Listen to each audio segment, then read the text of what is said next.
नमस्कार दोस्तों, जय जोहार। मैं कौशल तिवारी और बिहनिया संझा में आपका स्वागत है। नगर सरकार और ग्राम सरकार के चुनाव होते ही एक बार फिर छत्तीसगढ़ में मंत्रिमंडल विस्तार की सुगबुगाहट शुरू हो गई है। तो निगम और मंडलों में नियुक्ति को लेकर भी अब कयास लगाए जा रहे हैं। और इस बार छत्तीसगढ़ के मुख्यमंत्री जब दिल्ली प्रवास में गए हैं तो यह राजनीति एक बार फिर गर्मा गई है कि मंत्रिमंडल में कौन कौन लोग शामिल होंगे।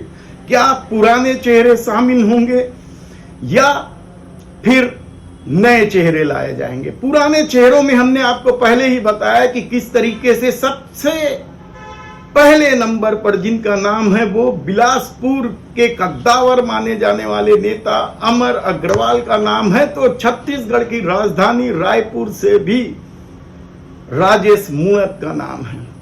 अमर अग्रवाल के बारे में हम थोड़ी सी जानकारी दे दें कि वे मध्य प्रदेश में भाजपा को मजबूत करने वाले स्वर्गीय लखीराम अग्रवाल के बेटे हैं और रमन सरकार में मंत्री भी रहे हैं। तो राजेश मूणत रमन सरकार में मंत्री रहे और डॉक्टर रमन सिंह के हनुमान के रूप में भी चर्चित रहे। ऐसे में क्या इन दोनों को मंत्री बनाया जाएगा या फिर पुराने चेहरों में दिग्गज नाम है अजय चंद्राकर का, हालांकि वे एक चुनाव हार गए थे। और इसके अलावा विक्रम उसेंडी का नाम है। तो और भी नेताओं की फेहरिस्त है। नए चेहरे में कहा जा रहा है कि जाति समीकरण को साधने के लिए दुर्ग से जो यादव जीते हैं उन्हें मंत्री बनाया जा सकता है। ऐसे में सवाल सुनील सोनी का भी है जो उपचुनाव में बृजमोहन अग्रवाल की जगह पर बैठे हैं।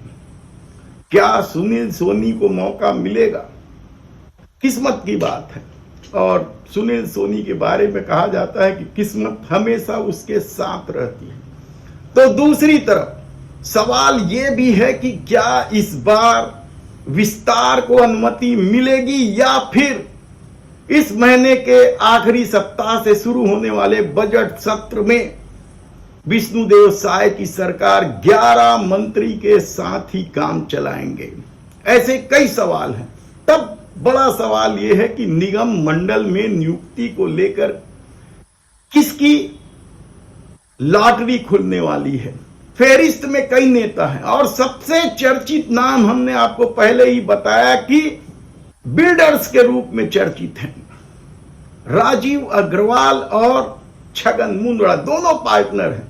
रमन सरकार में राजीव अग्रवाल को लाल बत्ती नहीं मिली थी, लेकिन छगन मुंदड़ा CIDC के चेयरमैन के रूप में लाल बत्ती पाने में सफल हो गए थे। और कहा जा रहा है कि इस सरकार में मुंदड़ा की बजाय राजीव अग्रवाल को मौका दिया जा रहा है। क्या ये मौका दिया जाएगा? लेकिन इन सबके बीच कई नाम हैं जो भाजपा के प्रवक्ता भी हैं, चर्चित हैं।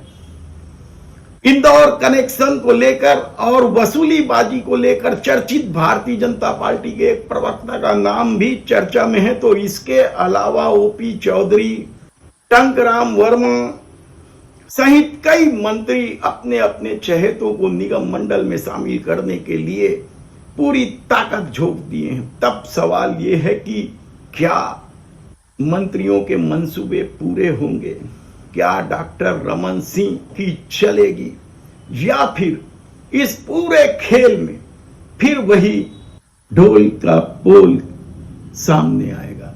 दरअसल कहा जा रहा है कि निगम मंडल की नियुक्ति हो या फिर मंत्रिमंडल के विस्तार का मामला हो, मंत्रियों में भी आपस में बेहद विवाद है। तो दूसरी तरफ सबसे महत्वपूर्ण भूमिका के रूप में संगठन प्रभारी पवन साय की भूमिका को मानी जा रही है। और कहा जा रहा है कि पवन साय ने ऐसा खेल कर दिया है कि ज्यादातर मंत्रिमंडल के विस्तार का मामला हो या निगम मंडल की नियुक्ति का मामला हो, पवन साय की ही चलेगी, क्योंकि भारतीय जनता पार्टी में संगठन महत्वपूर्ण है। और वैसे भी जब विष्णुदेव साय की सरकार रबर स्टंप या फिर रिमोट से चलने वाली सरकार का ओहदा ओढ़े हुए है, तब आसानी से समझा जा सकता है कि मंत्रिमंडल के विस्तार में किसको जगह मिलेगी और निगम मंडल में नियुक्ति में किसकी लॉटरी खुलेगी।